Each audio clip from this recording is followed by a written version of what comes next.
워렌 버핏은 이렇게 말했습니다. 그냥 성공한 사람들과 크게 성공한 사람들의 차이는 거의 모든 것을 거절한다는 것입니다. 성공하고 싶다면 거절의 시기를 겪어야만 합니다. 제가 사업을 하면서 단기간에 가장 빠르게 성장한 시기가 바로 이 시기예요. 자, 그리고 이 시기는 영원히 지속할 필요가 없습니다. 때로는 3달이 될 수도 있고 때로는 3년이 될 수도 있어요. 제가 겪었던 거절의 시기는 3년이었습니다. 전 이 시기 동안 모든 친구들과의 약속을 거절해 조금은 극단적으로 보였겠지만 절대적인 빈곤에서 벗어나기 위해서 어쩔 수 없었습니다. 제가 약간의 성공을 맛본 후에는 그 성공을 망칠까봐 두려웠어요.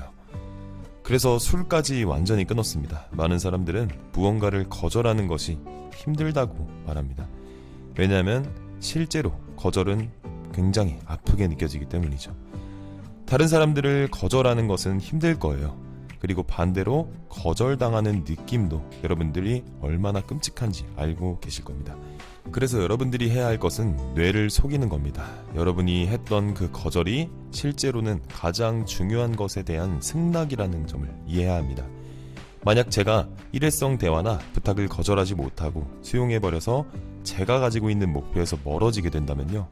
그리고 5년 뒤 제 목표를 달성하지 못하게 된다면 지금 저에게 들어오고 있는 자잘한 제안들이 들어오지 않을 만큼 뒤처질 거라고 생각했습니다.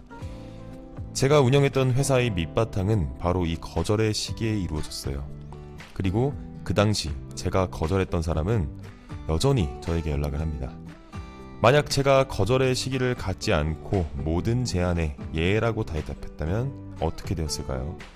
아마 지금쯤 그들 모두와 연락하지 않을 가능성이 큽니다.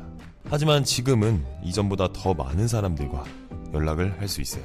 더 많은 기회가 저에게 열렸기 때문입니다. 저는 사람들에게 yes라고 말할 때 제 개인 에너지 계좌에서 인출하는 것처럼 생각합니다. 그리고 반대로 no라고 말할 때는 목표 계좌에 예금하는 것처럼 생각하죠. 워렌 버핏은 사람들에게 이렇게 목표를 설정하라고 말했습니다. 인생에서 가장 중요한 25가지 목표를 적으세요. 그리고 상위 5개 목표에 동그라미를 치고 나머지는 다 버리세요. 그가 이렇게 말한 이유는 여러분들 무엇일까요? 자, 이것만이 가장 중요한 목표이기 때문이에요. 애플의 스티브 잡스는 또 이렇게 말했습니다. 집중은 예라고 말하는 것이 아니라 아니오 라고 말하는 것입니다. 여러분은 무엇을 할 것인지 신중하게 선택해야 해요. 저는 제가 하지 않은 일들이 해낸 일만큼이나 자랑스럽습니다. 여러분이 잘 나가면 잘 나갈수록, 사업이 번창하면 번창할수록 더 매력적인 기회가 많이 나타날 것입니다. 예를 들어 여러분의 마케팅 에이전시가 잘 되고 있을 때 갑자기 클라이언트 중 한 명이 제 사업에 지분을 줄 테니 계속해서 마케팅을 해주면 어떨까요? 라고 제안할 수도 있습니다. 여러분은 이 말을 듣고 더 많이 벌 수 있으니 이 제안을 받아들여야겠다 라고 생각하기 시작할 겁니다. 하지만 이 문제는 이러한 일회성 기회에 너무 많은 비율이 존재한다는 거예요. 이를 구축하는 과정에서 여러분이 원래 가지고 있던 목표를 잃어버리게 된다는 겁니다. 사람들은 여러분을 이렇게 볼 겁니다. 가장 중요한 것이 무엇인지 모르고 집중하지 못하는 사람이라고요. 그래서 투입 대비 더 많은 성과를 얻는 레버리지에 대해서 이야기할 때는 가장 중요한 한 가지에 선택적으로 집중하는 것이 중요합니다. 대부분의 사람들이 성공하지 못하는 이유를 말씀드릴게요. 그 이유는 바로 가장 중요한 일을 충분히 많이 하지 않거나 충분히 오래 하지 않거나 아니면 아예 잘못된 일을 하고 있기 때문이에요. 만약 여러분이 드라이클리닝 사업에 40년간 집중했다고 생각을 해보세요. 아마 지금쯤 꽤 괜찮은 드라이클리닝 사업을 하고 있을 거예요. 여러 개의 지점을 갖고 계실 거고 전국적으로 확장했을 수도 있겠죠. 저는 10년간 헬스장 사업에 몸담고 있었는데 100개의 지점을 가질 수도 있었고 프랜차이즈를 할 수도 있었고 라이센싱을 할 수도 있었습니다. 그리고 저는 라이센싱을 택했죠.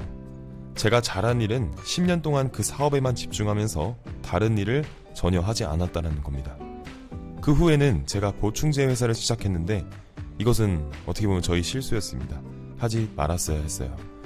여러분은 자신의 급여 수준보다 낮은 일을 할 것을 거절하는 방법을 아셔야 합니다. 더 많이 벌 수 있다고 새로운 일을 무턱대고 시작해서는 안 돼요. 가족관계 또한 마찬가지입니다. 우리는 보통 가족에 대한 의무감을 가지고 있어요.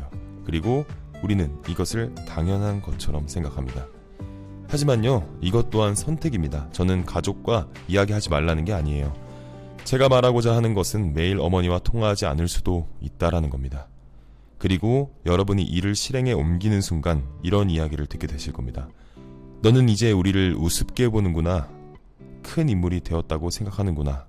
너는 돈을 많이 벌었겠지만 정작 가족은 이 상황이구나. 등등이요. 하지만 이런 이야기는 일회성일 뿐입니다. 이런 부정적인 시선을 감수하셔야 합니다. 성공을 원한다면 말이죠. 다른 사람들이 여러분의 꿈을 포기하게 두는 것이 아니라 다른 사람들이 여러분을 자신에게 맞는 모습으로 만들려는 것을 포기해야 합니다. 이것은 여러분의 가족도 예외가 아닙니다. 이들이 악의적인 의도를 가지고 있는 것은 전혀 아닙니다. 하지만 그들이 여러분에게 기대하는 목표와 여러분이 원하는 목표는 다를 수 있어요. 양쪽에서 누군가의 목표는 사라져야 합니다.